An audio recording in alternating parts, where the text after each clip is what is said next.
සුබ දවසක් කියලා පිළිගන්නවා ශාලිනීස් ග්‍රීන් ලයිෆ් මගේ අලුත් YouTube channel එකට. ඉතින් අද ඔයාලට ගොඩාක් වැදගත් වෙන ලස්සන වීඩියෝ එකක් අරගෙන ඔයාලා හමුවට එන්න තමා මම හදන්නේ. ඉතින් ඔයාලට ඔය පේන්නේ මගේ ගෙවත්තේ මට තියෙන පුංචි ඉඩේ හැටියට මං හදාගෙන ඉන්න මගේ වැටකොළු වගාව. ඉතින් වැටකොළු මල කියන්නේ ගොඩාක් ලස්සන මලක්. ඒ වගේම තමයි මේ මල් පිපෙන්නේ හවසට. ඇත්තටම හරිම කැමැත්තෙන් කරන්න පුළුවන්, ආසාවෙන් කරන්න පුළුවන් වගේම ඉක්මනින් පළදාව ගන්න පුළුවන් වගාවක් තමයි මේ වැටකොළු වගාව කියලා කියන්නේ. ඉතින් මං ඔතන හිටවලා තියෙන්නේ ග්‍රෑම් 50ක්. මං හිටවලා තියෙන වර්ගයේ තමයි නාගා කියන වැටකොළු ප්‍රභේදය. මේක හයිබ්‍රිඩ් වැටකොළු ප්‍රභේදයක්. ඉතින් මේ වැටකොළු වගාව තුල අපිට දවස් 45න් අස්වැන්න ලබා ගන්න පුළුවන් වෙන එක තමයි මේකේ තියෙන විශේෂම වාසිය වෙන්නේ. දවස් 45ක් යනකොට මල් හැදිලා කරල් හැදෙන්න ගන්නවා. ඊට පස්සේ මාස දෙකමාරක් විතර අපිට මේකේ අස්වැන්න ලබා ගන්න පුළුවන්. ඒ වගේම තමයි අස්වැන්න සාමාන්‍යයෙන් දවස් 3න් 4න් වගේ කැපෙන්න ගන්නවා. ඉතින් මගේ අස්වැන්න කපපු එක දවසක් තමා ඔයාලට ඔය පේන්නේ. හරිම ආසාවෙන් තමා මම මගේ අස්වැන්න නෙලන දාට ඉන්නේ. මට ඒක චූටි අස්වැන්නක් වුණත් මගේ මහන්සියෙන් මගේ උත්සාහයෙන් කරන කැපකිරීමේ ප්‍රතිඵලයක් හින්දා මම ඒකට මාරම ආසයි.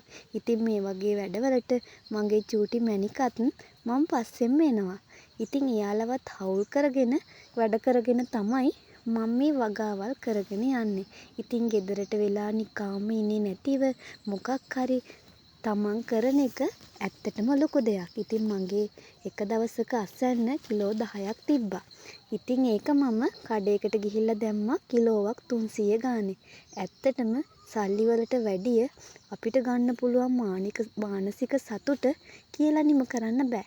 ඉතින් ඔයාලට ඔය පෙනුනේ වැටකොළු වගාවේ තියෙන ප්‍රධාන හානියක් වෙන ඉල්මැස්සගේ හානියට මං එල්ලපු ඉල්මැසි උගුලක්. ඉතින් මේ සත්තුන්ගේ උවදුරු අවම කරගන්න අපිට මේ වගේ දේවල් කරන්නත් සිද්ධ වෙනවා.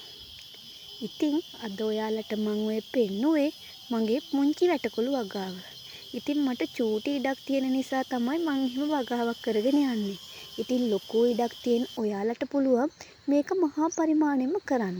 ඇත්තටම දවස් 45න් ලක්ෂපතියෝ කරන වගාවක් තමයි මේ වැටකොළු වගාව කියලා කියන්නේ.